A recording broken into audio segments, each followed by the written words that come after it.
공화국 땅에서 남조선 괴뢰의 씨를 품어 당장 산채로 배를 갈라라.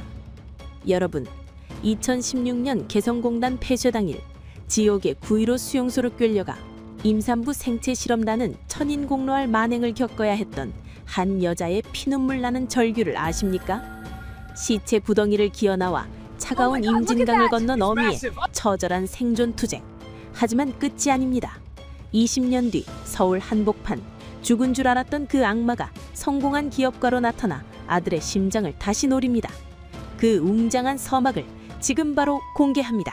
여러분 안녕하세요. 오늘도 찾아와 주셔서 반가워요. 구독과 좋아요 꼭 눌러주시고 또 함께 하시는 여러분의 지역을 댓글로 알려주세요. 그쪽 방향으로 감사의 절 올릴게요. 구독은 방송 만드는데 진짜 큰 힘이 되거든요. 항상 응원해 주셔서 고맙습니다. 여러분, 2016년 2월 10일을 기억하십니까? 개성공단이 전면 폐쇄된다는 청천벽력 같은 소식이 전해졌을 때 그곳은 말 그대로 아수라장이었습니다. 남측 사람들은 트럭에 짐을 싣느라 정신이 없었고 북측 보위부 놈들은 마치 기다렸다는 듯 총구를 들이대며 공포 분위기를 조성했지요. 그 아비규환의 현장 한복판에 개성공단 1호 식당에서 20년 넘게 솥뚜껑을 운전해온 영애 씨가 서 있었습니다. 그녀는 평소 인심 좋기로 소문난 아줌마였지만 그날따라 얼굴색이 종이장처럼 하얗게 질려 있었어요. 왜냐고요? 그녀의 가슴 안쪽 겹겹이 껴입은 내복 깊숙한 곳에는 남한 기술자 김 씨가 남기고 간 치명적인 독이, 아니 세상에서 가장 위험한 사랑의 증거가 숨겨져 있었기 때문입니다. 영애 씨, 이 비타민 통 절대 버리지 마세요. 그리고 이 안에 우리 아기 사진도 넣었습니다. 우리 남쪽에서 꼭 다시 만납시다. 김 씨가 건넸던 그 따뜻한 손길과 초음파 사진 한 장. 하지만 여러분, 북한이라는 땅이 어떤 곳입니까? 남조선 놈의 씨를 가졌다는 건 단순한 사랑이 아니라 국가 반역죄, 그것도 종파분자로 몰려 3대를 멸할 천인공노할 죄악이었습니다. 영애 씨는 덜덜 떨리는 손으로 앞치마를 고쳐맸습니다. 이제 곧 남쪽으로 떠나는 버스들이 출발합니다. 그녀는 그 혼란을 틈타 김 씨의 트럭 밑바닥에라도 매달려 탈출할 계획을 세우고 있었죠. 하지만 운명은 너무나 잔인했습니다. 야, 식당 아줌마. 거기 멈춰. 날카로운 목소리가 영애 씨의 뒷덜미를 낚아챘습니다. 보위부 상위 이철민. 이놈은 개성공단 안에서도 악질 중에 악질로 불리는 놈이었습니다. 평소 영애 씨가 남측 사람들과 유독 가깝게 지내는 것을 시기하며 뒤를 밟아온 놈이었죠. 군관 동지, 왜 이러십니까? 저도 이제 철수 준비를 해야 하는데. 철수? 내년이 갈 곳은 남쪽이 아니라 저 밑바닥 지하 고문실이야. 너 요새 배가 좀 불러온다 싶더니만. 남조선 괴뢰놈이랑 아주 배가 맞았지? 이철민의 비열한 웃음과 함께 영희 씨의 앞치마가 거칠게 찢겨나갔습니다. 바닥에 떨어진 낡은 비타민통, 그리고 그 안에서 튀어나온 꼬깃꼬깃 접힌 초음파 사진 한 장. 여러분, 그 순간 정적이 흘렀습니다. 주변에 있던 보위부 요원들의 눈빛이 순식간에 살기등등하게 변했지요. 이게 뭐야? 공화국 땅에서 남조선 개새끼의 씨를 품어? 이 더러운 년, 내년이 감히 위대한 공화국의 혈통을 더럽혀? 이철민의 가죽 장갑 낀 손이 영희 씨의 뺨을 사정없이 갈겼습니다. 퍽 소리와 함께 영희 씨의 입가에서 붉은 피가 터져 나왔습니다. 아닙니다. 군관 동지, 제발. 제발 살려주세요. 아이는 죄가 없습니다. 죄가 없어? 남조선 놈의 핏줄은 태어나기도 전에 이미 반동이야. 2년 당장 91호 수용소로 압송해. 거기 가서 내 뱃속에 든 게 사람 새끼인지 짐승 새끼인지 내 눈으로 직접 확인해 주마. 영희 씨는 짐짝처럼 질질 끌려 보이부 지하실로 던져졌습니다. 곰팡이 냄새와 피비린내가 진동하는 그곳에서 이철민은 달궈진 인두를 들고 영희 씨 앞에 섰습니다. 말해. 그 남조선 놈 이름이 뭐야? 그 놈이 너한테 무슨 정보를 넘겼어? 간첩질까지 한 거지? 응? 이 시도둑년아. 말 못합니다. 죽여도 말 못합니다. 지지직. 살 타는 냄새와 함께 영희 씨의 비명이 지하실을 가득 채웠습니다. 하지만 영희 씨는 정신을 잃어가는 와중에도 필사적으로 배를 감싸 안았습니다. 아이야, 미안하다. 엄마가 지켜줄게. 저 악마들 손에 절대 널 넘기지 않을 거야. 여러분, 이 어미의 처절한 마음이 느껴지십니까? 온몸이 타들어가는 고통 속에서도 오직 뱃속의 생명만을 생각하는 이 기구한 운명을요. 하지만 이철민은 더 잔인했습니다. 그는 영애 씨의 머리카락을 움켜쥐고 차가운 시멘트 바닥에 머리를 찌으며 속삭였습니다. 걱정 마라. 91호 수용소는 여기보다 100배는 더 재미있는 곳이니까. 거기 가면 말이지 산채로 배를 갈라서 태아가 얼마나 버티는지 실험하는 의사들이 있거든. 내년은 그 광경을 눈뜨고 지켜보게 될 거야. 남조선 놈이랑 즐거웠던 대가치고는 아주 공평하지 않나? 그 말은 칼보다 더 날카롭게 영희 씨의 심장을 후벼 팠습니다. 산채로 해부당할 아이의 운명이라니요. 영희 씨의 눈에서 피눈물이 흘러내렸습니다. 이 악기 같은 놈, 천벌을 받을 거다. 내 놈도 자식이 있을 거 아니냐. 천벌, 공화국에 그딴 건 없다. 오직 수령님에 대한 충성과 배신자에 대한 처단뿐이지. 이철민은 부하들에게 손짓했습니다. 곧이어 영희 씨는 쇠사슬에 묶인 채 검은 천으로 눈이 가려졌습니다. 덜컹거리는 트럭에 실려 어디론가 끌려가는 길. 영희 씨는 직감했습니다. 이제 다시는 햇빛을 보지 못할지도 모른다는 것을. 트럭이 멈춘 곳은 개성근교의 비밀 수용소 91호였습니다. 그곳은 한번 들어가면 죽어서도 시체가 나오지 못한다는 인간의 존엄성이 완전히 말살된 짐승의 소굴이었지요. 내려, 이 반동분자야. 영애 씨가 트럭에서 내던져진 순간 그녀의 귀에 소름 끼치는 금소금이 들려왔습니다. 누군가 날카로운 메스를 갈고 있는 소리, 그리고 어둠 속에서 들려오는 차가운 목소리. 새로운 실험체가 왔군. 그것도 남조선 놈의 씨를 가진 아주 귀한 샘플이야. 자, 수술대로 옮겨라. 마취는 필요 없다. 고통 수치가 높을수록 데이터는 정확하니까. 영애 씨의 비명이 차가운 밤 공기를 찢었습니다. 하지만 그녀를 도와줄 사람은 아무도 없었습니다. 남쪽으로 떠나는 마지막 버스의 엔진 소리가 저 멀리서 아련하게 들려올 뿐이었지요.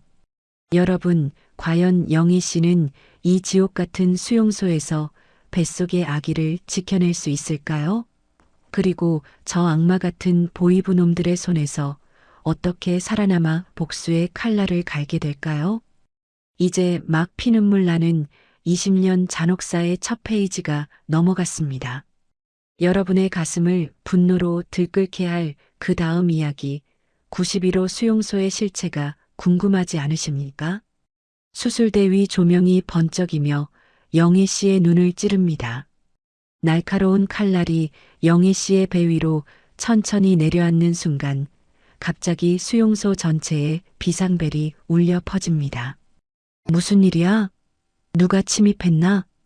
당황하는 보이부 요원들 사이로 정체를 알 수 없는 검은 그림자가 영희 씨가 누운 수술실 문을 박차고 들어오는데 그 그림자의 주인공은 누구이며 영희 씨에게 구원의 손길이 될까요?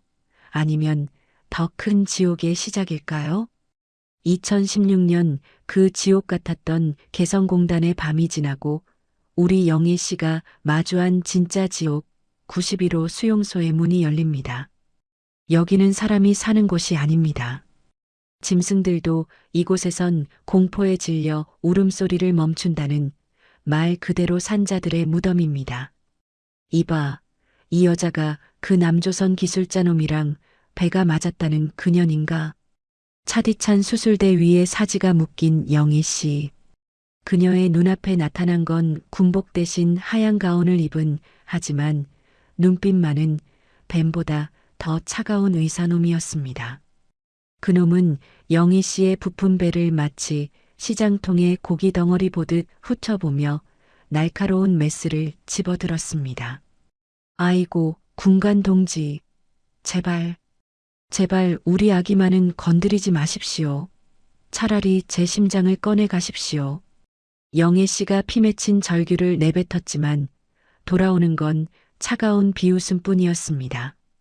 이철민 그 악마 같은 놈이 뒤에서 담배 연기를 뿜으며 다가왔습니다. 영희야, 너 착각하지 마라. 우리가 내년 배를 가르는 건 아기를 살리기 위해서가 아니야. 남조선 놈들의 유전자가 우리 공화국 여자의 몸 안에서 어떻게 기생하는지 그 더러운 과정을 낱낱이 파헤쳐서 연구하려는 거다. 너는 그냥 껍데기일 뿐이야. 여러분, 이게 말이 됩니까? 산 사람의 배를 갈라 생체 실험을 하겠다니요. 이철민은 한술 더 떠서 영애 씨의 눈앞에 낡은 태블릿 PC 하나를 들이밀었습니다. 자, 봐라.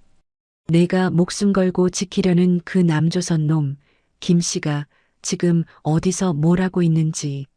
화면 속에는 영애 씨가 그토록 그리워하던 김 씨가 보였습니다. 그런데 김 씨는 서울의 화려한 카페에서 다른 젊은 여자와 웃으며 커피를 마시고 있는 게 아니겠습니까? 영애? 아, 그 개성공단 아줌마요?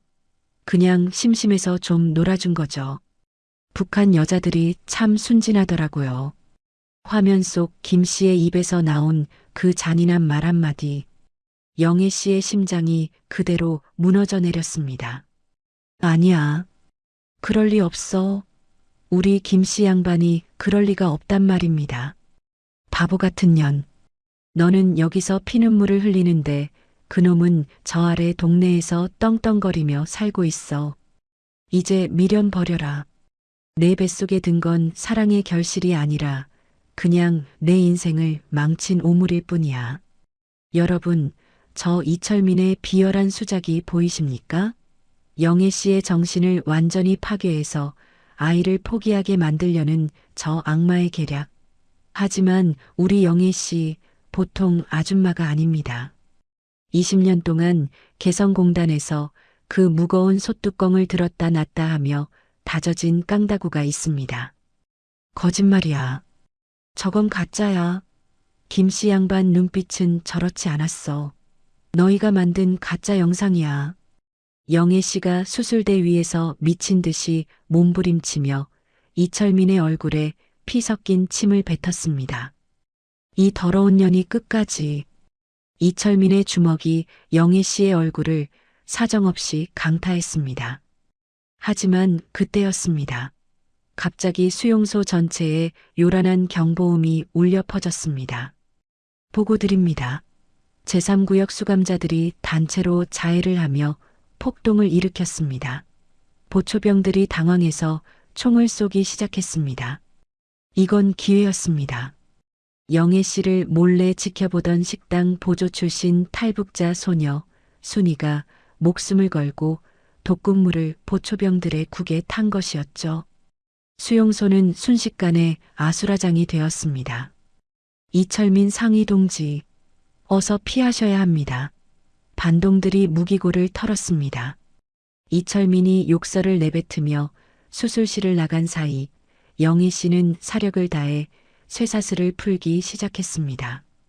손목의 살가죽이 벗겨지고 뼈가 보일 정도로 비틀었지만 고통은 느껴지지 않았습니다. 오직 살아야 한다는 일념뿐이었죠. 간신히 결박을 풀고 창문을 깨고 나간 영희 씨 앞에는 산처럼 쌓인 시체 더미가 있었습니다. 수용소에서 굶어 죽고 맞아 죽은 사람들을 한데 모아 불태우는 구덩이였지요. 영희 씨는 그 썩어가는 시체 냄새를 견디며 시체들 틈으로 몸을 던졌습니다. 거기 누구야? 거기서. 보이부 군견들이 지저대며 영희 씨가 숨은 시체 구덩이로 다가왔습니다. 영희 씨는 차가운 시체의 손을 잡고 기도했습니다. 이름 모를 동지여, 제발 이번 한 번만 저를 도와주세요. 우리 아이만은 햇빛을 보게 해주세요. 여러분, 이 장면을 상상해 보세요. 만삭의 임산부가 썩어가는 시체들 사이에 파묻혀 숨소리조차 내지 못하고 있는 이 비극을요. 군화발 소리가 머리 위를 지나갈 때마다 영희 씨의 심장은 터질 듯이 뛰었습니다. 그때 갑자기 영희 씨의 아랫배에서 뜨거운 것이 울컥 쏟아져 나왔습니다. 아, 안 돼. 지금은 안 돼. 아가야, 지금 나오면 우리 둘 다 죽어. 양수가 터진 것입니다. 극한의 스트레스와 고통이 출산을 앞당긴 것이죠. 하지만 영희 씨는 입을 틀어막았습니다. 비명을 지르면 바로 총알이 날아올 상황. 그녀는 시체들의 피와 오물이 뒤섞인 진흙탕 위에서 홀로 아이를 밀어내기 시작했습니다. 끙, 윽. 이빨이 다 깨질 정도로 입술을 깨물며 영희 씨는 소리 없는 사투를 벌였습니다. 저 멀리서 이철민의 목소리가 들려옵니다. 그 시도둑년 멀리 못 갔다. 시체 구덩이부터 샅샅이 뒤져. 살아있으면 다리를 분질러서라도 데려오고 저항하면 그 자리에서 배를 갈라버려. 서치라이트 불빛이 영희 씨의 머리 위를 스치고 지나가는 순간 영희 씨의 다리 사이로 작고 뜨거운 생명이 빠져나왔습니다. 아기가 울음을 터뜨리려는 찰나 영희 씨는 피투성이가 된 손으로 아기의 입을 막았습니다. 그리고 자신의 젖은 저고리를 벗어 아기를 감싸 안았습니다. 살았다. 우리 아기 살았어. 하지만 감동도 잠시 영희 씨의 등 뒤로 차가운 금속의 감촉이 느껴졌습니다. 찾았다. 이 독한 년. 시체 구덩이에서 애까지 났다니 정말 징글징글하구만. 이철민이었습니다. 그는 피투성이가 된 영희 씨와 갓 태어난 아기를 보며 사악한 미소를 지었습니다. 그리고는 권총을 꺼내 영희 씨의 이마가 아닌 갓 태어난 아기의 머리에 조준했습니다. 자, 이제 선택해라 영희야. 내년이 남조선 놈의 이름을 대면 이 강아지 같은 새끼는 살려주마. 하지만 끝까지 입을 다물면 내 눈앞에서 이 핏덩이의 머리통이 날아가는 걸 보게 될 거다. 어때? 재미있는 게임이지? 여러분, 이 악마를 어찌해야 합니까? 갓 태어난 핏덩이에게 총구를 겨누는 이 천인공노할 상황. 영희 씨의 눈은 이제 공포를 넘어 광기로 번뜩이기 시작했습니다. 이철민, 너는 사람이 아니야. 너는 오늘 여기서 죽는다. 영희 씨의 손에는 시체 더미 속에 버려져 있던 날카로운 수술용 메스가 쥐어져 있었습니다. 과연 영희 씨는 아기를 지키고 저 악마의 심장을 꿰뚫을 수 있을까요? 이철민이 방아쇠에 손가락을 꺼는 순간 수용소 외곽에서 거대한 폭발음과 함께 남한 국군의 확성기 소리가 들려옵니다. 북측 보위부에 알린다. 현재 당신들은 휴전선을 침범했다. 즉시 무기를 내려놓고 투항하라. 당황하는 이철민, 그리고 그 틈을 놓치지 않고 메스를 든 채 짐승처럼 달려드는 영애 씨. 과연 영애 씨의 칼날은 이철민의 목에 닿을 수 있을까요? 그리고 갓 태어난 아기는 무사히 남쪽 땅을 밟을 수 있을까요? 시체들이 썩어가는 구덩이, 그 진흙탕 속에서 갓 태어난 아기를 품에 안은 여자가 있습니다. 온몸은 피와 오물로 뒤범벅이 되었고 하체에서는 아직도 멈추지 않는 산후 출혈이 검붉게 흐르고 있습니다. 그런데 그 여자의 이마에 차가운 권총 총구가 닿아 있습니다. 보이부의 악기, 이철민이 비열한 웃음을 흘리며 방아쇠에 손가락을 걸고 있었지요. 이철민은 사람의 탈을 썼을 뿐 그 속은 이미 짐승보다 못한 괴물이었습니다. 그는 영애 씨의 머리카락을 움켜쥐고 흔들며 귓속말을 내뱉었습니다. 영희야, 너 정말 대단하구만. 이 시체 썩는 구덩이에서 애를 싸지르다니. 근데 말이야, 이 핏덩이가 세상 구경을 너무 짧게 하게 생겼어. 남조선 놈의 씨를 품은 대가는 원래 죽음뿐이거든. 영애 씨의 입술은 이미 피가 터져 너덜너덜해졌지만 그녀의 눈빛만은 굶주린 암사자처럼 번뜩였습니다. 이철민, 너도 자식이 있을 거 아니냐? 이 어린 생명에게 어떻게 이럴 수 있어? 그녀의 절규가 빗소리를 뚫고 울려 퍼졌지만 이철민은 오히려 즐거운 듯 권총공의를 젖혔습니다. 자식? 공화국에 그딴 사적인 감정은 없다. 오직 수령님에 대한 충성과 배신자에 대한 처단뿐이지. 자, 마지막 기회다. 그 남조선 기술자 놈이 개성공단 창고에 숨겨둔 USB 위치가 어디야? 말하면 이 애새끼는 남조선으로 보내주마. 물론 시체로 말이야. 하하. 이 악마 같은 놈의 비웃음이 수용소 담장을 넘어가던 그 찰나였습니다. 수용소 서쪽 울타리에서 거대한 폭발음과 함께 불길이 치솟았습니다. 쾅! 하는 굉음과 함께 지면이 흔들렸고 이철민의 시선이 아주 찰나의 순간 뒤쪽으로 쏠렸습니다. 영애 씨는 그 틈을 놓치지 않았습니다. 품 안의 아기를 바닥으로 밀어넣음과 동시에 시체 더미 속에 숨겨두었던 날카로운 수술용 메스를 꺼내 이철민의 허벅지를 깊숙이 찔렀습니다. 이 죽일 놈, 오늘 너 죽고 나 죽자. 이철민의 비명과 함께 총구가 흔들렸고 총알은 영애 씨의 귓가를 스치며 허공을 갈랐습니다. 영애 씨는 멈추지 않았습니다. 출산 직후의 몸이라고는 믿기지 않는 초인적인 힘으로 이철민의 목덜미를 물어뜯을 듯 달려들었습니다.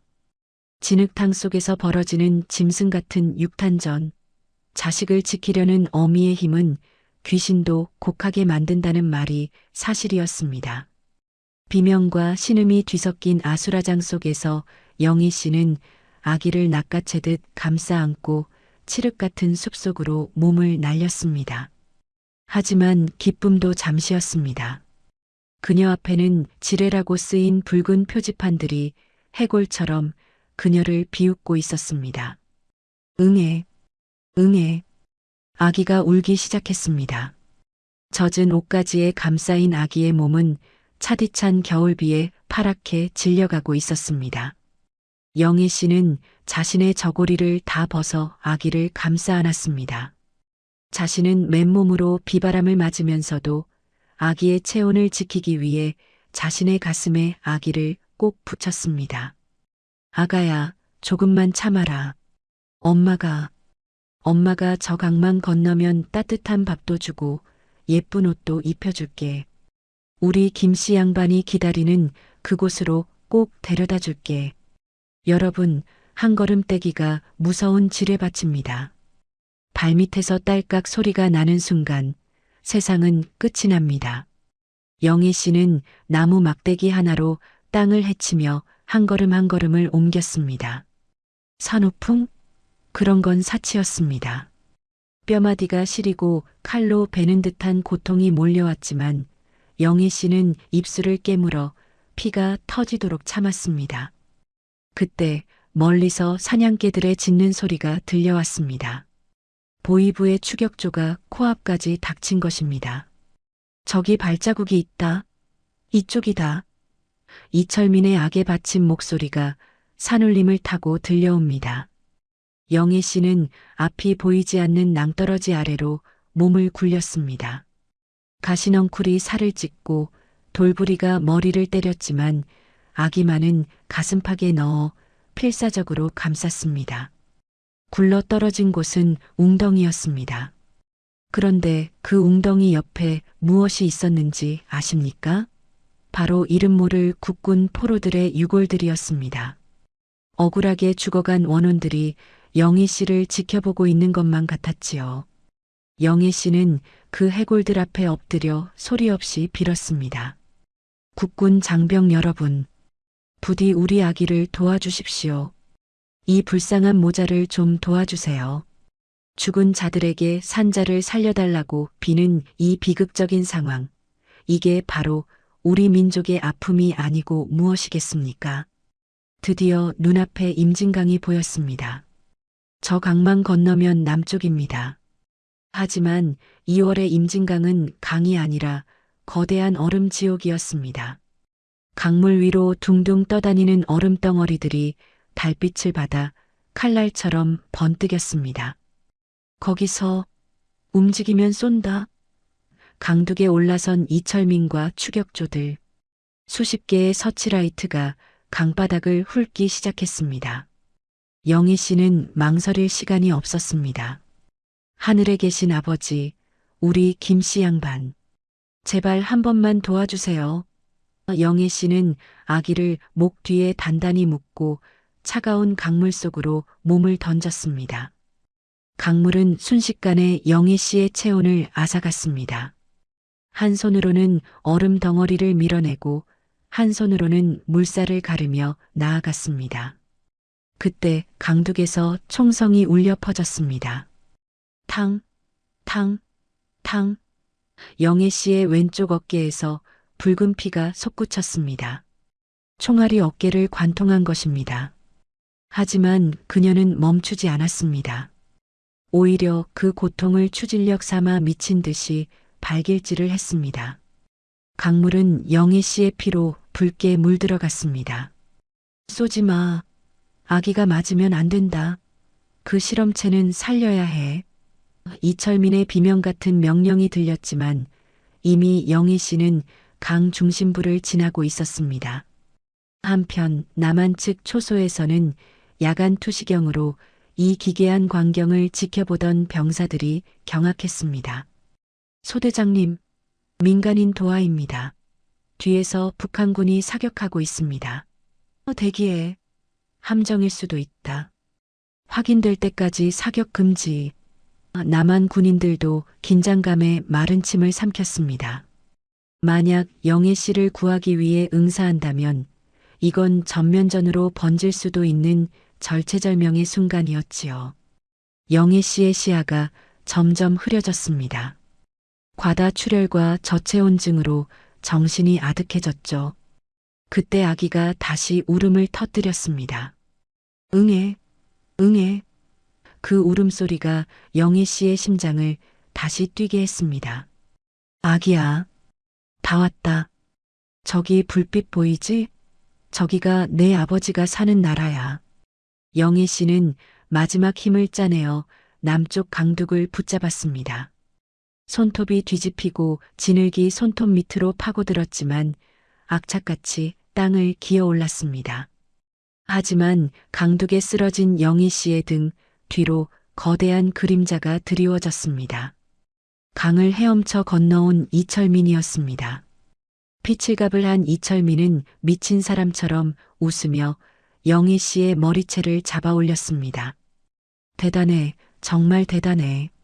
이 강을 건너오다니. 하지만 여기가 내 무덤이다.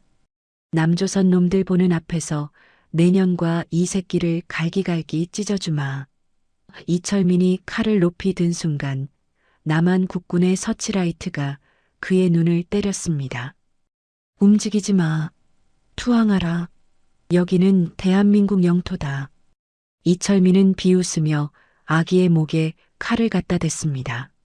쏠 테면 쏴봐. 이 남조선 시도둑놈의 자식이 먼저 죽을 테니까. 남한 군인들의 총구와 이철민의 칼날, 그리고 그 사이에 낀 핏덩이 아기와 정신을 잃어가는 영애 씨. 일촉즉발의 순간 갑자기 영희 씨가 이철민의 바짓가랑이를 붙잡으며 품 안에서 무언가를 꺼냈습니다. 그것은 수용소에서 나올 때 덕구 노인이 쥐어주었던 낡은 수류탄 한 알이었습니다. 이철민, 같이 가자. 지옥으로. 영애 씨가 수류탄 핀을 이빨로 뽑는 소리가 정적을 깼습니다. 순간 굉음과 함께 거대한 물기둥이 솟구쳤고 남한 국군의 총성은 밤하늘을 갈랐습니다. 영애 씨의 시야에서 마지막으로 보인 것은 자신을 향해 달려오는 국군 장병들의 모습과 강물 위로 떠오르는 김씨 양반의 환한 미소였습니다. 살았다. 우리 아기. 영애 씨는 아기를 가슴속에 꼭 품은 채 깊은 어둠 속으로 가라앉았습니다.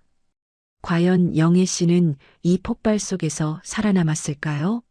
그리고 그로부터 20년 뒤 서울의 한복판에서 벌어질 더 잔혹한 재회는 어떤 모습일까요?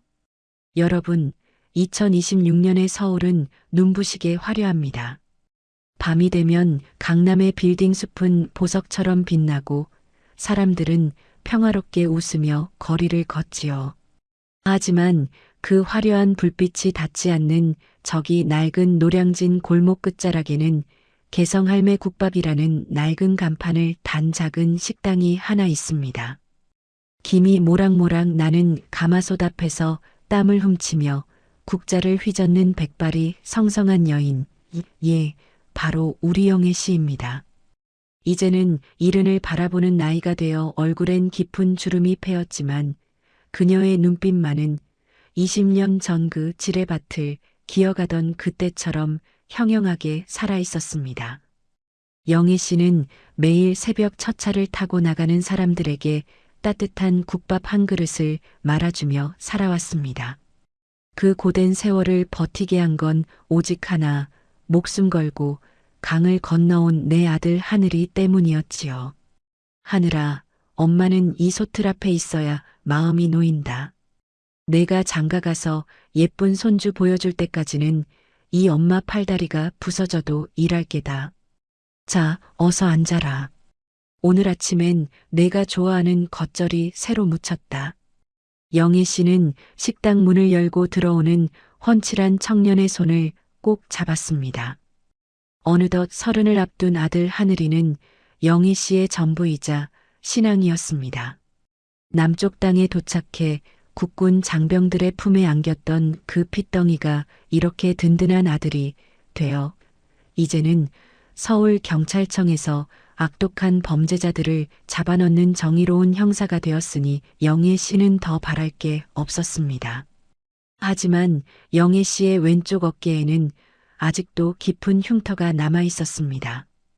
비 오는 날이면 쿡쿡 쑤셔오는 그 흉터는 잊으려 해도 잊을 수 없는 그날의 기억을 자꾸만 불러일으켰습니다.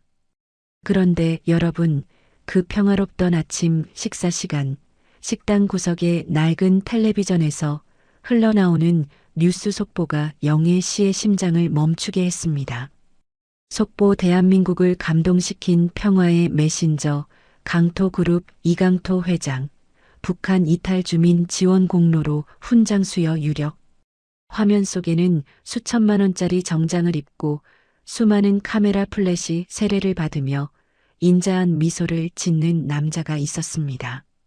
하지만 영애 씨는 단박에 알 수 있었습니다. 저 뱀처럼 가늘고 찢어진 눈매, 입가에 머금은 그 비열한 비웃음, 그리고 수류탄 파편이 스치고 지나간 듯 왼쪽 귀 뒷부분에 남은 흉측한 상처까지. 이럴 수가 하늘이시여. 저놈이 왜 저기 있단 말입니까?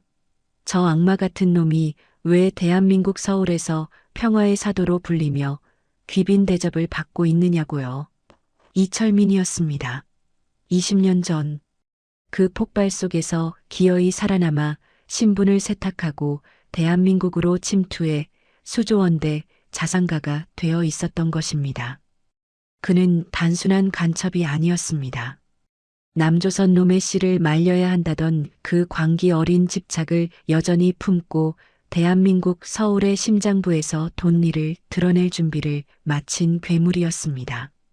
어머니, 왜 그러세요? 어디 편찮으세요? 이 사람 아세요?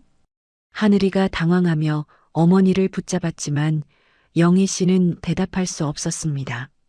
만약 여기서 저놈이 이철민이라고 말한다면 하늘이는 제 아버지가 남한 사람이라는 사실과 자신이 생체 실험의 대상이었다는 그 끔찍한 진실을 마주해야만 합니다. 영희 씨는 입술이 터지도록 깨물며 도망치듯 주방으로 들어갔습니다. 하지만 운명의 수레바퀴는 이미 영희 씨를 비웃으며 굴러가고 있었습니다. 그날 밤 경찰청으로 출근했던 하늘이가 돌아오지 않았습니다. 영희 씨는 밤새 식당 문 앞에 앉아 아들을 기다렸지만 돌아오는 건 차가운 새벽 공기뿐이었습니다. 그리고 동이 틀 무렵 식당 문틈으로 피 묻은 초코파이 껍질 하나가 밀려 들어왔습니다. 20년 전 개성공단에서 김씨 양반이 마지막으로 건넸던 바로 그 사랑의 징표하지만 지금은 아들의 피로 얼룩진 저주가 되어 돌아온 것입니다. 오랜만이야, 개성댁. 아니, 이제는 서울 국밥집 할망구라고 불러야 하나? 20년 만에 보는데 얼굴이 아주 좋구만. 남조선 놈들 세금으로 배떼지 좀 불렸나 봐? 식당 안으로 들어온 것은 뉴스에서 보았던 그 인자한 회장이 아니었습니다. 이철민은 선글라스를 벗으며 20년 전 그날처럼 영희 씨의 얼굴에 침을 뱉듯 말했습니다. 영희 씨는 떨리는 손으로 식칼을 움켜쥐었습니다. 이철민 내놈이 어떻게, 내놈이 감히 여기가 어디라고 나타나? 당장 우리 아들 내놔. 우리 하늘이 어디 있어? 이철민은 비열하게 껄껄 웃으며 영희 씨의 목을 조르듯 다가왔습니다. 경찰? 하하, 내 아들놈 말인가? 그 서울청 형사라는 놈? 걱정 마라. 내가 이미 내 사저 지하 감방에 아주 편안하게 모셔뒀으니까. 20년 전엔 내가 실수했지. 시체 구덩이에서 내 배를 갈랐어야 했는데. 하지만 덕분에 재미있는 연구 결과가 나왔어. 내 아들놈 혈액 검사 결과를 보니까 아주 흥미롭더라고. 남조선 놈의 유전자가 공화국의 도끼에 섞여서 아주 특별한 실험체가 되었더군. 여러분, 이 악마를 어찌해야 합니까? 저놈은 20년 동안 단 한순간도 멈추지 않고 영희 씨와 하늘이를 감시해왔던 것입니다. 이철민은 영희 씨의 턱을 거칠게 치켜올리며 태블릿 PC 하나를 들이밀었습니다. 화면 속에는 쇠사슬에 묶인 채 전기 고문을 당하며 고통에 몸부림치는 하늘이의 모습이 실시간으로 나오고 있었습니다. 어머니, 도망치세요. 오지 마세요. 하늘이의 처절한 비명이 식당 안을 가득 메웠습니다. 영희 씨는 그 자리에 주저앉아 오열했습니다. 하지만 이철민은 잔인하게도 영희 씨의 귓가에 대고 더 끔찍한 진실을 속삭였습니다. 내 아비, 그 김씨라는 놈이 어떻게 죽었는지 궁금하지 않나? 그놈은 배신자가 아니었어. 널 구하겠다고 다시 북으로 들어왔다가 내 손에 잡혔지. 내가 그놈의 누나를 뽑고 혀를 잘랐을 때도 내 이름을 부르더군. 그래서 내가 어떻게 했는지 알아? 그놈의 시신을 가루로 만들어 수용소 돼지먹이로 던져줬다. 이 말을 들은 영희 씨의 눈에서 피눈물이 흘러내렸습니다. 슬픔은 순식간에 걷잡을 수 없는 분노와 광기로 변했습니다. 자식을 지키기 위해 시체 구덩이를 뒹굴고 임진강을 건넜던 그 어미의 영혼이 다시 한번 야수로 변한 것입니다. 영희 씨는 바닥에 떨어진 식칼을 주워들고 이철민의 목을 향해 달려들었습니다. 하지만 이철민의 경호원들이 영희 씨를 사정없이 걷어찼습니다. 이철민은 비웃으며 말했습니다. 내일 밤 12시 강남에 있는 내 펜트하우스로 와라. 혼자 와야 할 거다. 만약 경찰이라도 한 놈 보이면 내 아들놈의 장기를 하나씩 추출해서 내 국밥솥에 넣어주마. 이건 부탁이 아니라 명령이다. 이 시도둑년아. 밤 11시 억수같이 비가 쏟아지는 서울 도심. 영애 씨는 앞치마 대신 검은 옷을 입고 장롱 깊숙이 숨겨두었던 낡은 가죽 보따리를 꺼냈습니다. 그 안에는 20년 전 남한 국군 요원이 만약을 대비해 건네주었던 이제는 녹이 슬었을지도 모르는 권총 한 자루와 탄창이 들어 있었습니다. 영희 씨는 떨리는 손으로 총을 닫고 탄창을 결합했습니다. 딸깍 차가운 금소금이 정적을 깼습니다. 이철민, 내 놈은 오늘 죽는다. 내 자식을 건드린 대가가 어떤 것인지, 이 어미의 피눈물이 어떤 칼날이 되는지 똑똑히 보여주마. 영희 씨는 홀로 이철민의 요새 같은 펜트하우스로 향했습니다. 수십 명의 무장 경호원이 깔린 그곳, 영희 씨는 마치 죽음을 각오한 결사대처럼 당당하게 문을 박차고 들어갔습니다. 이철민은 거대한 수조 앞에 앉아 와인을 마시고 있었습니다. 수조 안에는 아들 하늘이가 산소 마스크를 쓴 채 물속에 잠겨 있었고 이철민의 손가락 하나면 수조의 전기가 가동되어 하늘이는 그 자리에서 즉사할 판이었습니다. 어서 와라, 영희야. 자, 이제 선택해. 내 아들을 살리고 싶으면 내가 직접 내 심장에 이 주사기를 찔러라. 이건 내가 공화국에서 가져온 특수 독극물이야. 내가 죽으면 아들은 살려주지. 어때? 위대한 모성애를 증명해 볼 기회잖아. 이철민은 사악하게 웃으며 독극물이 든 주사기를 던졌습니다. 영애 씨는 주사기를 집어들었습니다. 그리고 하늘이를 바라보았습니다. 물속에서 눈을 뜬 하늘이가 절규하며 고개를 저었습니다. 안 돼요, 엄마. 안 돼요. 그때였습니다. 영애 씨의 입가에 차가운 미소가 번졌습니다. 영애 씨는 주사기를 자신의 가슴이 아닌 바닥에 있던 가스배관을 향해 내리꽂았습니다. 그리고 품 안에서 권총을 꺼내 이철민의 와인 잔을 산산조각 냈습니다. 탕 하는 총성과 함께 식당 아줌마의 탈을 벗어 던진 복수의 여신이 포효했습니다. 이철민, 20년 전 수류탄으로도 널 못 죽인 게 내 인생 최대의 한이었다. 오늘 여기서 너와 함께 지옥으로 가겠다. 영애 씨가 방아쇠를 당기려는 찰나 이철민이 비열하게 웃으며 버튼을 눌렀습니다. 수조 속에 푸른 전류가 흐르기 시작했고 하늘이의 몸이 경련을 일으켰습니다. 아들아, 영애 씨의 비명과 함께 펜트하우스 창문이 깨지며 수십 명의 특공대가 들이닥쳤습니다. 과연 영애 씨는 아들을 살리고 저 악마의 심장에 총알을 박을 수 있을까요? 아니면 이철민의 더러운 계략에 빠져 또다시 자식을 잃는 고통을 겪게 될까요? 시체 썩는 냄새가 진동하는 비료 트럭에서 굴러떨어진 영희 씨의 앞에는 칠흑 같은 어둠만이 가득했습니다. 품 안의 아기는 갓 태어나 제대로 된 강보 하나 없이 영희 씨의 젖은 저고리에 쌓여 가쁜 숨을 내몰아쉬고 있었지요.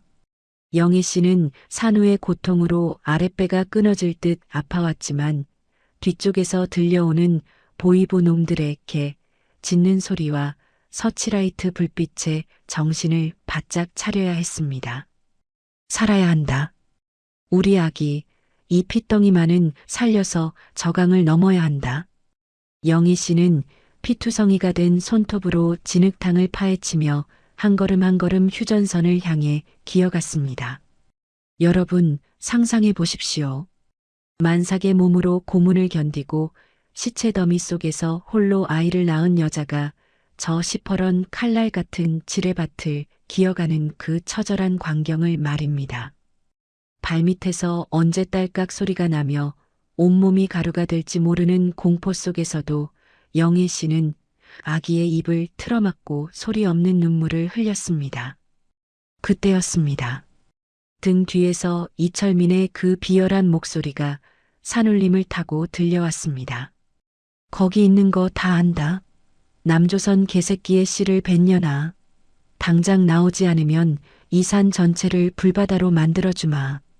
이철민과 보위부 추격조가 쏜 조명탄이 밤하늘을 대낮처럼 밝혔습니다.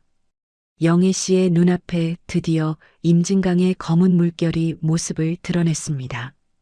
강물 위에는 얼음덩어리들이 둥둥 떠다니며 마치 칼날처럼 번뜩이고 있었지요. 영애 씨는 망설일 틈이 없었습니다. 뒤에서는 총알이 빗발치고 앞에는 얼음장 같은 강물이 가로막고 있는 절체절명의 순간, 영애 씨는 아기를 목 뒤에 단단히 묶고 차가운 강물 속으로 몸을 던졌습니다. 풍덩 소리와 함께 뼛속까지 시려오는 얼음물이 영희 씨의 전신을 덮쳤습니다. 여러분, 그 고통이 어떠했을까요?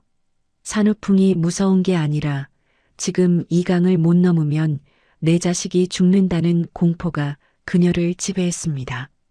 한 손으로는 떠다니는 얼음을 밀쳐내고 한 손으로는 물살을 가르며 필사적으로 나아갔습니다. 그때 북쪽 강둑에서 이철민의 악에 바친 명령이 떨어졌습니다. 사살해. 아기가 맞든 말든 상관없다. 저 시도둑년의 숨통을 끊어버려. 탕, 타당, 탕. 수십 발의 총탄이 강물 위를 수놓았습니다. 물보라가 튀고 영희 씨의 주변이 총구에서 뿜어지는 불꽃으로 번쩍였습니다. 그러다 갑자기 영희 씨가 윽 하고 짧은 비명을 내뱉었습니다. 보이부 놈이 쏜 총알이 영희 씨의 왼쪽 어깨를 관통한 것입니다. 붉은 선혈이 차가운 임진강 물 위로 번져나갔습니다. 하지만 영희 씨는 멈추지 않았습니다. 아니, 멈출 수 없었습니다. 그녀는 피가 쏟아지는 어깨를 움켜쥐는 대신 물속으로 가라앉으려는 아기를 더 높이 들어 올렸습니다. 아기야, 엄마가 간다. 조금만 참아라. 다 왔다. 한편 남측 초소의 국군 장병들은 야간 투시경으로 이 믿기지 않는 광경을 지켜보고 있었습니다. 소대장님, 북측 강변에서 민간인이 도하 중입니다. 총격전이 벌어지고 있습니다. 남한 초병들의 심장도 터질 듯이 뛰었습니다. 일촉즉발의 상황, 자칫하면 전면전으로 번질 수 있는 긴박한 순간이었지요.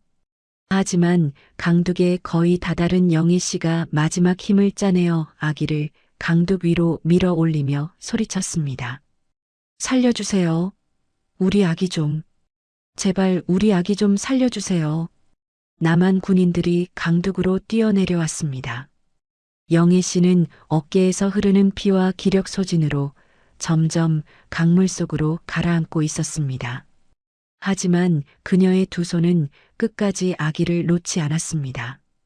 남한 소대장이 영희 씨의 손에서 핏덩이 아기를 건네받는 그 순간 영희 씨의 얼굴에는 세상에서 가장 평온한 미소가 번졌습니다. 내 새끼, 살았다. 이제 됐다. 영희 씨는 마지막 힘을 다해 아기의 얼굴을 한번 쳐다보고는 차가운 강물 속으로 천천히 가라앉았습니다. 여러분, 이 어미의 위대한 희생을 보십시오. 총에 맞고 피를 흘리면서도 오직 자식의 생명만을 위해 자신의 목숨을 강물에 던진 이 여인의 한 맺힌 사랑을요. 북쪽에서는 이철민이 강변에서 발을 구르며 욕설을 퍼부었지만 이미 기적은 일어났습니다. 우리 국군 장병들은 아기를 품에 안고 구급차로 향했습니다. 강물 속으로 사라진 영희 씨의 모습 위로 남북의 차가운 철조망을 비추는 달빛만이 처량하게 빛나고 있었습니다. 하지만 여러분, 하늘의 눈은 속일 수 없다고 했습니다. 우리 영애 씨가 이대로 죽었을까요? 아닙니다. 강물 아래에서 그녀를 지탱해 준 건 죽은 남편 김 씨의 영혼이었을까요? 아니면 반드시 자식을 다시 만나야 한다는 어미의 집념이었을까요? 수십 분 뒤 하류 쪽 갈대숲에서 피투성이가 된 영애 씨가 기적처럼 숨을 몰아쉬며 머리를 내밀었습니다. 그녀의 손에는 남편 김 씨가 주었던 그 낡은 비타민 통이 여전히 꽉 쥐어져 있었지요. 기적적으로 구조되어 서울의 한 병원으로 옮겨진 영애 씨.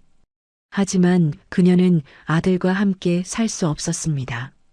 신분 노출을 꺼린 정부의 비밀스러운 관리 아래 그녀는 아들을 멀리서만 지켜봐야 하는 가혹한 운명을 맞이하게 됩니다. 그렇게 20년의 세월이 흐릅니다. 아기 하늘이는 어느덧 늠름한 청년으로 자라났고 영애 씨는 노량진 골목에서 국밥을 말며 아들의 뒷모습만을 쫓는 그림자가 되었습니다. 그런데 여러분, 평화롭던 서울 하늘 아래 다시금 그 지옥의 그림자가 드리우기 시작합니다. 20년 전 수용소에서 죽은 줄 알았던 그 악귀, 이철민이 성공한 탈북 기업가로 변신해 서울 한복판에 나타난 것입니다. 게다가 그는 영애 씨의 아들. 하늘이를 표적으로 삼아 다시금 그 잔인한 독리를 드러내려 하고 있습니다. 과연 영애 씨는 20년 전에 그 사투를 다시 시작해 아들을 지켜낼 수 있을까요? 서울의 화려한 연회장, 이철민의 축하 파티가 열리는 그곳에서 영애 씨는 서빙 아줌마의 차림으로 그와 눈이 마주칩니다. 이철민이 비열하게 웃으며 영애 씨의 귀에 대고 속삭입니다. 오랜만이야, 식당 아줌마. 그 시도둑 놈의 자식은 아주 잘 컸더군. 내가 다시 그놈의 배를 갈라야겠어. 영애 씨의 손에 들린 쟁반이 바닥으로 떨어지며 이야기는 20년 전의 그 끔찍한 복수국으로 다시 빨려 들어갑니다. 여러분, 서울의 밤은 참으로 화려합니다. 남산타워가 오색빛을 내뿜고 한강변의 아파트들은 보석처럼 빛나지만 그 화려함 뒤에는 늘 그림자가 숨어 있기 마련이지요. 노량진 수산시장의 비릿한 냄새가 채 가시지 않은 어느 골목길, 그곳에는 개성식당이라는 낡은 간판을 단 작은 국밥집이 하나 있었습니다. 김이 모락모락 나는 가마솥 앞에서 땀을 훔치며 국자를 휘젓는 백발이 성성한 여인, 예, 바로 우리 영애 씨입니다. 이제는 이른을 바라보는 나이가 되어 얼굴엔 깊은 주름이 패였지만 그녀의 눈빛만은 여전히 20년 전 그 지뢰밭을 기어가던 그때처럼 형형하게 살아있었습니다. 어머니, 또 이렇게 일찍 나오셨어요? 제가 어제 분명히 늦게 나오시라고 말씀드렸잖아요. 식당 문을 열고 들어오는 훤칠한 청년의 목소리에 영애 씨의 주름진 얼굴에 꽃피는 봄날 같은 미소가 번집니다. 영애 씨의 모든 것이자 신앙 목숨보다 귀한 아들 하늘이었습니다. 임진강 그 얼음물 속에서 핏덩이로 태어나 남한 국군 장병의 품에 안겼던 그 아이가 어느덧 30을 앞둔 늠름한 청년이 되어 있었습니다. 하늘이는 현재 서울경찰청에 총망받는 강력계 형사가 되어 있었지요. 영애 씨는 아들의 제복을 볼 때마다 가슴이 벅차오르면서도 한편으로는 늘 불안했습니다. 저 깨끗한 제복에 혹시라도 북쪽의 피비린내가 묻을까봐, 내 아들이 그 지옥 같은 과거의 연장선에 서게 될까봐 말입니다. 하늘아, 엄마는 이 솥틀 앞에 있어야 마음이 놓인다. 내가 장가가서 예쁜 손주 보여줄 때까지는 이 엄마 팔다리가 부서져도 국밥 말아낼 거다. 자, 어서 앉아라. 오늘 아침엔 내가 좋아하는 겉절이 새로 무쳤다. 영애 씨는 아들의 손을 꼭 잡았습니다. 하지만 그 행복한 아침 식사 시간, 식당 구석의 낡은 텔레비전에서 흘러나오는 뉴스 속보가 영애 씨의 심장을 멈추게 했습니다. 속보 대규모 탈북민 지원 기업 강토 그룹 이강토 회장, 대한민국 국민 훈장 수여 유력이라는 자막과 함께 화면에는 한 남자의 모습이 비쳤습니다. 화려한 정장을 입고 수많은 카메라 플래시 세례를 받으며 인자한 미소를 짓는 남자, 최근 대한민국에서 가장 존경받는 탈북 기업가로 이름을 날리던 은강토 회장이었습니다. 하지만 여러분, 영희 씨는 단박에 알 수 있었습니다. 저 뱀처럼 가늘고 찢어진 눈매, 입가에 머금은 그 비열한 비웃음, 그리고 20년 전 수류탄 파편이 스치고 지나간 듯 왼쪽 귀 뒷부분에 남은 흉측한 사처까지. 이럴 수가 하늘이시여. 저놈이 왜 저기 있단 말입니까? 저 악마 같은 놈이 왜 대한민국 서울에서 평화의 사도로 불리며 귀빈 대접을 받고 있느냐고요. 이철민이었습니다. 20년 전 그 폭발 속에서 기어이 살아남아 신분을 세탁하고 대한민국으로 침투해 수조원대 자산가가 되어 있었던 것입니다. 그는 단순한 간첩이 아니었습니다. 남조선 놈의 씨를 말려야 한다던 그 광기 어린 집착을 여전히 품고 대한민국 서울의 심장부에서 돈일을 드러낼 준비를 마친 괴물이었습니다. 그날 저녁 영희 씨는 지인의 부탁으로 우연히 강남의 한 특급 호텔 연회장에 일일 주방 보조로 불려가게 되었습니다. 그곳은 바로 이강토, 즉 이철민의 훈장 수여 축하 파티가 열리는 곳이었지요. 영희 씨는 운명의 장난처럼 그곳에서 서빙 카트를 밀다 이철민과 정면으로 마주치고 말았습니다. 이철민은 와인 잔을 든 채 사람들에게 둘러싸여 웃고 있다가 서빙을 하던 영희 씨의 얼굴을 본 순간 멈칫했습니다. 그리고는 주변 사람들을 물리고 영희 씨에게 다가왔습니다. 오랜만이야, 식당 아줌마. 그 시도둑 놈의 자식은 아주 잘 컸더군. 내가 다시 그놈의 배를 갈라야겠어. 이철민이 영희 씨의 귀에 대고 소름 끼치게 속삭였습니다. 영희 씨의 손에 들려있던 쟁반이 바닥으로 떨어지며 요란한 소리를 냈습니다. 연회장의 모든 시선이 쏠렸지만 이철민은 오히려 인자한 미소를 지으며 영희 씨를 부축해 세우는 척했습니다. 어이쿠, 아주머니께서 너무 긴장하셨나 보군요. 조심하셔야죠. 사람들은 역시 이 회장님은 자비롭다며 박수를 쳤지만 영희 씨는 그의 손이 닿는 곳마다 살점이 타들어가는 듯한 공포를 느꼈습니다. 이철민, 내 놈이 어떻게, 내 놈이 감히 여기가 어디라고 나타나? 당장 우리 아들 근처에서 사라져. 영희 씨가 떨리는 목소리로 일갈했지만 이철민은 비웃으며 영희 씨의 주머니에 작은 칩 하나를 찔러 넣었습니다. 내일 오전 10시까지 내가 알려주는 곳으로 와라. 안 오면 내 아들놈, 그 잘난 형사 백가죽에 든 게 뭔지 내가 직접 확인해 줄 테니까. 20년 전 91호 수용소에서 못다한 수술, 이제 서울 한복판에서 끝내보자고. 이철민이 휘파람을 불며 사라진 뒤 영희 씨는 비틀거리며 호텔 밖으로 도망치듯 빠져나왔습니다. 집으로 돌아오는 길 영희 씨의 휴대폰이 울렸습니다. 아들 하늘이었습니다. 엄마, 저 오늘 급한 사건이 생겨서 못 들어갈 것 같아요. 걱정하지 말고 먼저 주무세요. 하늘이의 밝은 목소리가 들려왔지만 영희 씨의 눈앞에는 아들이 차가운 수술대 위에서 이철민의 칼날 아래 놓인 환영이 보였습니다. 여러분, 이 어미의 심정이 어떠했겠습니까?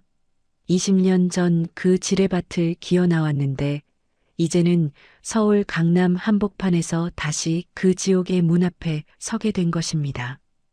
영희 씨는 장롱 깊숙한 곳에서 낡은 보자기 하나를 꺼냈습니다. 그 안에는 20년 전 남한 국군 요원이 만약을 대비해 건네주었던 이제는 녹이 슬었을지도 모르는 권총 한 자루가 들어있었습니다. 영희 씨는 떨리는 손으로 총을 닦으며 나직이 응조렸습니다. 이철민, 너는 오늘 죽는다. 내 자식을 건드린 대가가 어떤 것인지, 이 어미의 피눈물이 어떤 칼날이 되는지 똑똑히 보여주마. 다음 날 아침 영희 씨는 이철민이 지시한 폐창고로 향했습니다.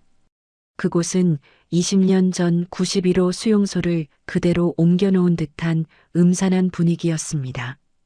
영애 씨가 문을 열고 들어가자 이철민이 거대한 모니터 앞에 앉아 있었습니다. 모니터 속에는 아들 하늘이가 범인을 추적하다 역으로 함정에 빠져 창고에 갇힌 채 가스실로 향하는 모습이 실시간으로 나오고 있었습니다. 어서 와라, 영희야. 자, 이제 선택해. 내 아들을 살리고 싶으면 내가 직접 내 심장에 이 주사기를 찔러라. 이건 내가 북쪽에서 가져온 아주 특별한 독극물이지. 내가 죽으면 아들은 살려주마. 어때? 20년 전보다 훨씬 재미있는 게임이지? 여러분, 정말 피가 거꾸로 솟지 않습니까? 저 비열한 악마가 아들의 목숨을 담보로 어미에게 스스로 목숨을 끊으라고 강요하고 있습니다. 영애 씨의 눈에는 눈물 대신 시뻘건 광기가 서리기 시작했습니다. 영애 씨는 주사기를 집어들었습니다. 그리고 천천히 자신의 심장을 향해 가져갔습니다. 하늘아, 미안하다. 엄마가 널 위해 할 수 있는 건 이것뿐이구나. 그때였습니다. 영애 씨가 주사기를 찌르려는 순간 창고 밖에서 거대한 폭발음과 함께 특공대가 들이닥쳤습니다. 그리고 영애 씨의 등 뒤에서 익숙한 목소리가 들려왔습니다. 움직이지 마. 서울경찰청 강력계 김하늘이다. 이철민, 당신을 국가보안법 위반 및 살인미수 혐의로 체포한다. 아들 하늘이었습니다. 하늘이는 이미 이철민의 정체를 의심하고 비밀리에 수사를 진행해왔던 것입니다. 하지만 이철민은 당황하지 않고 비열하게 웃으며 리모컨 버튼을 눌렀습니다. 그래, 그럼 다 같이 죽자고. 창고 전체에 설치된 폭탄의 타이머가 돌아가기 시작했습니다. 19, 8. 영애 씨는 아들을 향해 소리쳤습니다. 하늘아, 도망쳐. 이 엄마는 괜찮으니 어서 나가. 과연 영애 씨와 하늘이는 이 폭발의 현장에서 무사히 빠져나올 수 있을까요? 그리고 20년 만에 마주한 이 악연의 끝은 어디일까요? 창고 안은 매캐한 화약 냄새와 먼지로 가득 찼습니다. 붉은색으로 번쩍이는 폭탄의 타이머가 째깍, 째깍 죽음의 박자를 맞추고 있었지요. 아들 하늘이는 쓰러진 동료들을 챙기며 이철민을 향해 총을 겨눴지만 이미 이철민은 비열하게 웃으며 리모컨을 꽉 움켜쥐고 있었습니다. 하늘아, 안 된다. 어서 피해라. 이 엄마는 괜찮으니 너라도 살아야 해.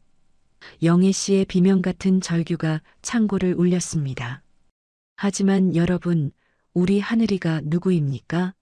바로 그 독한 영애 씨의 피를 이어받은 아들 아닙니까? 하늘이는 물러서지 않았습니다. 어머니, 20년 전엔 제가 핏덩이라 어머니를 지키지 못했지만 오늘은 다릅니다. 저 악마를 오늘 여기서 끝장내겠습니다. 그 순간 이철민이 버튼을 누르려는 찰나 영애 씨의 눈이 번뜩였습니다. 그녀는 품 안에서 20년 동안 숨겨왔던 그 낡은 권총을 꺼냈습니다. 식당에서 솥뚜껑을 들던 그 거친 손이 이제는 원수의 심장을 조준하는 복수의 손이 된 것입니다. 탕, 탕. 영애 씨가 쏜 총알이 이철민의 어깨를 스쳤습니다. 이철민이 비명을 지르며 리모컨을 놓쳤고 그 사이 특공대원들이 들이닥쳐 이철민의 부하들을 제압하기 시작했습니다. 이철민, 내 놈이 정령 사람이냐? 20년 전 내 남편을 죽이고 내 인생을 짓밟고 이제는 내 아들까지 죽이려 들어? 영애 씨는 옆구리에 총상을 입어 피가 흐르는 것도 잊은 채 이철민을 향해 한 걸음 한 걸음 다가갔습니다. 이철민은 피를 흘리며 뒤로 물러나다 비열하게 웃었습니다. 영희야, 너 착각하지 마. 내 남편 김씨. 그놈이 왜 죽었는지 알아? 그놈은 널 배신하지 않았어. 널 살려달라고 내 바짓가랑이를 붙잡고 빌길래 내가 그놈의 눈앞에서 너와 아기가 탄 트럭을 폭파하는 척했지. 그놈은 절망 속에 죽어갔어. 그 꼴이 얼마나 우스웠는지 알아?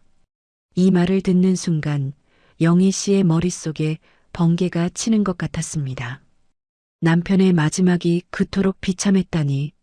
영희 씨의 입에서 짐승 같은 울음소리가 터져나왔습니다. 아, 이 악마 같은 놈, 천벌을 받아라. 영희 씨는 권총을 내던지고 이철민의 멱살을 잡았습니다. 어미의 한 맺힌 힘은 장정 서너 명도 당해낼 수 없을 만큼 무시무시했습니다. 영희 씨는 이철민을 벽으로 밀어붙이며 소리쳤습니다. 내 놈이 죽어야 이 한이 풀린다. 내 놈이 지옥에 가야 내 남편이 눈을 감는다. 창고 밖은 이미 수십 대의 경찰차와 소방차가 에워싸고 있었습니다. 하지만 창고 안의 폭탄은 멈추지 않았습니다. 543. 하늘이가 급히 다가와 폭탄선을 끊으려 했지만 이철민은 마지막 발악을 하며 영희 씨의 목을 졸랐습니다. 그래, 같이 죽자. 지옥까지 같이 가보자고. 그 순간 영희 씨는 자신의 가슴팍에 숨겨두었던 날카로운 주방용 칼을 꺼냈습니다. 20년 동안 개성식당에서 무수한 고기를 썰고 채소를 다듬던 그 칼날이 이제는 독사의 심장을 향해 날아갔습니다. 서거? 칼날이 이철민의 가슴 깊숙이 박혔습니다. 이철민의 눈이 뒤집히며 손에 힘이 풀렸습니다. 동시에 하늘이가 폭탄의 마지막 파란 선을 끊어냈습니다. 1. 기적처럼 폭탄이 멈췄습니다.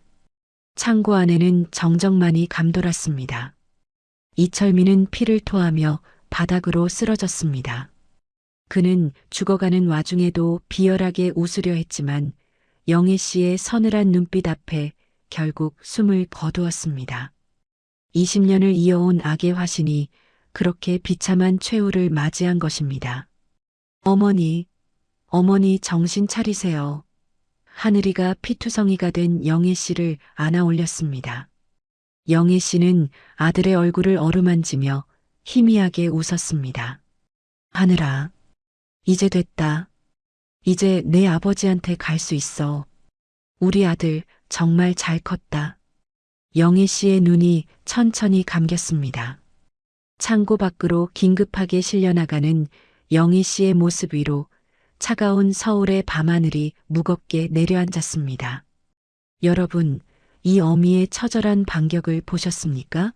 자식을 지키기 위해 기꺼이 자신의 손에 피를 묻히고 원수의 숨통을 끊어놓은 그 위대한 사랑을요. 하지만 영희 씨는 이대로 우리 곁을 떠나는 걸까요? 그리고 이철민이 죽기 전 남겼던 남편 김 씨에 대한 마지막 폭로, 그 뒤에 숨겨진 또 다른 충격적인 진실은 무엇일까요?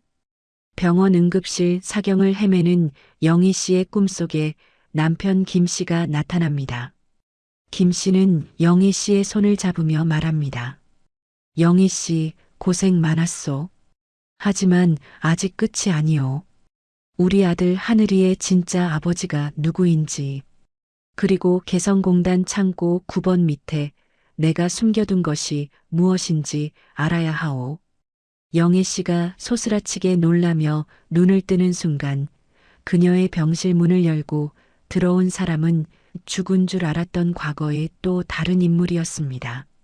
삐삐 소리가 고요한 병실을 가득 채웁니다. 하얀 침대 위에 누워 산소 마스크에 의지한 채 가쁜 숨을 내몰아쉬던 영희 씨가 마침내 천천히 눈을 떴습니다. 옆구리의 총상은 깊었지만 자식을 살려야 한다는 그 일념 하나가 죽음의 문턱에서 그녀를 다시 끌어올린 것이지요. 영희 씨가 초점 없는 눈으로 천장을 바라보고 있을 때 병실 문이 조용히 열리며 한 남자가 들어왔습니다. 백발이 성성하고 한쪽 다리를 약간 저는 노인이었습니다. 영희 씨는 그를 보는 순간 20년 전 그 91호 수용소의 지옥 같았던 지하 벙커를 떠올렸습니다. 어르신? 덕구 어르신 아니십니까? 영애 씨의 갈라진 목소리에 노인이 눈물을 닦으며 다가와 그녀의 손을 꼭 잡았습니다. 예, 맞습니다. 20년 전 수용소에서 영애 씨를 살리기 위해 무기고에 불을 지르고 자신을 희생했던 국군 포로 덕구 노인이었습니다. 그는 죽지 않았습니다. 구사일생으로 살아남아 수용소를 탈출했고 남한으로 넘어와 조용히 영애 씨 모자의 소식을 기다리며 살아왔던 것입니다. 덕구 노인은 떨리는 손으로 품 안에서 낡은 가죽 수첩 하나를 꺼냈습니다. 영희 씨, 내가 이걸 전해주려 20년을 버텼소. 이건 당신 남편 김 씨가 처형당하기 직전 내게 맡긴 일기요. 그 사람은 배신자가 아니었소. 그는 마지막까지 당신과 아기를 위해 스스로 미끼가 되었던 거요. 영희 씨는 떨리는 손으로 남편의 일기장을 펼쳤습니다. 그 속에는 피로 쓴 듯한 절절한 고백들이 가득했습니다. 김 씨는 단순한 기술자가 아니라 북한의 비인도적인 생체 실험 정보를 수집해 남한으로 보내려 했던 의로운 사람이었습니다. 일기장의 마지막 장에는 이렇게 적혀 있었습니다. 나의 사랑 영희, 그리고 아직 이름도 짓지 못한 나의 아이야. 개성공단 9번 식자재 창고 밑바닥 3번째 벽돌을 파내어라. 그곳에 우리 가족의 미래와 이 땅의 평화를 위한 마지막 진실을 묻어두었다. 부디 살아남아 다오. 내가 당신들을 지키고 있다는 걸 잊지 마시오. 여러분, 이 대목에서 가슴이 미어지지 않습니까?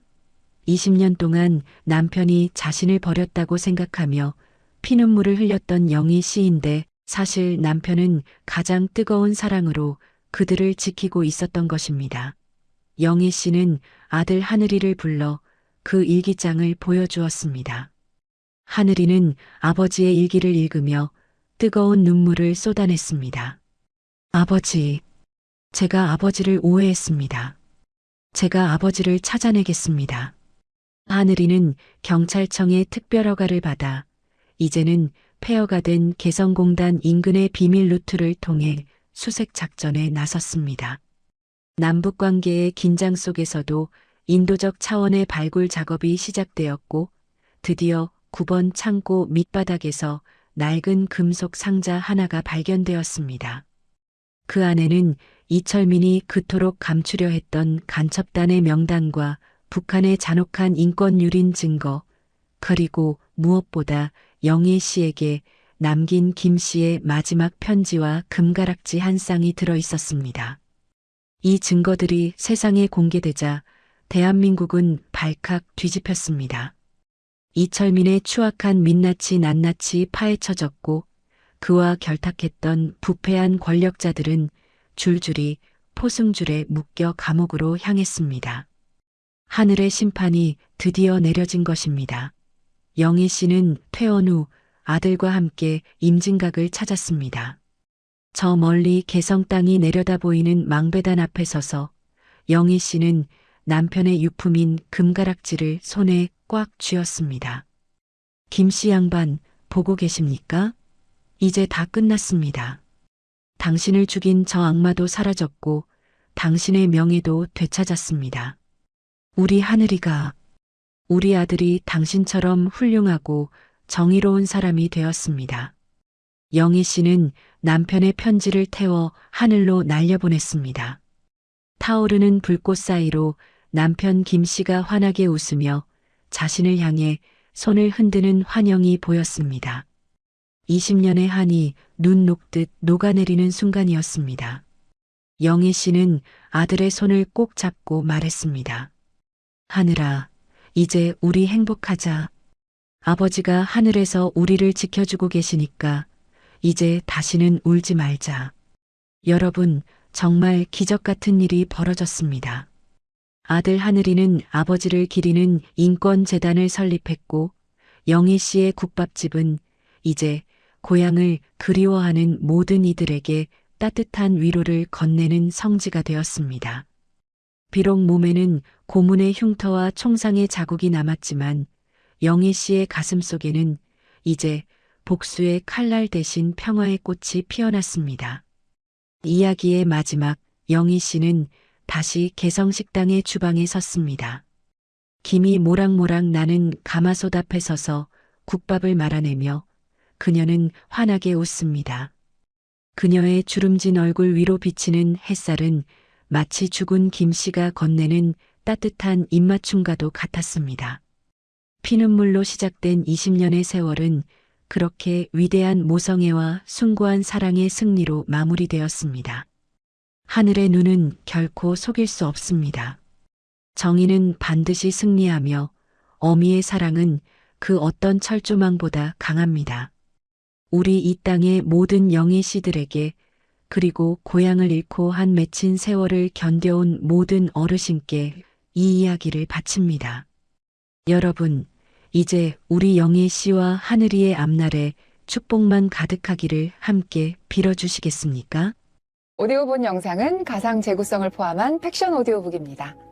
사실과 다를 수 있으며 안보 경각심을 위한 창작물임을 밝힙니다.